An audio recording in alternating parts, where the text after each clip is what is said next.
Oftentimes we think about mental health or behavioral health and they're like, oh, well, that's not my problem. But you mentioned depression, anxiety, overreacting to fear, the catastrophe thinking, like, over magnifying circumstances, and sometimes when you don't have an objective person on the outside to really help you identify you're really overreacting, you can calm down, we can help you work through this. When people try to figure it out themselves, they don't always make the best decisions. And that's how oftentimes they find themselves a client of Dumas and Company. Absolutely. At the direction of the court. Absolutely. But my goal is to make sure we make mental health resources more readily available in the community. And not necessarily psych therapy, but also just counseling, coaching, the emotional fitness piece of it, because we all have to have the proper coping skills to be able to get through life.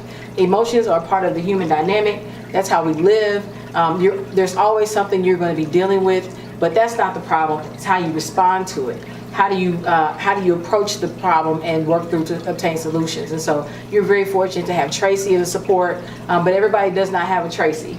And for that child, in the schools, they're doing a lot of resiliency training to make sure that those kids have mentors and proper resources to be able to develop the skills and tools necessary. But we've got to make sure we start earlier. And for those that didn't get it early, we've got to provide those interventions now. And that's before they even enter the criminal justice system. Yes. And so right now, it's my understanding that we have great community partners, Swope Health, Swope Behavioral Health, Truman Behavioral Health, Rediscover. You work with a lot of these organizations. You provide services as well. Yes. But making sure someone that's on the street that needs this help knows where to get it and have the means to be able to pay for it. Absolutely. And so that is the goal, to be able to grow the money that's available for mental health in Kansas City. The Jackson County Mental Health Fund is a resource, but it's a limited source of funds.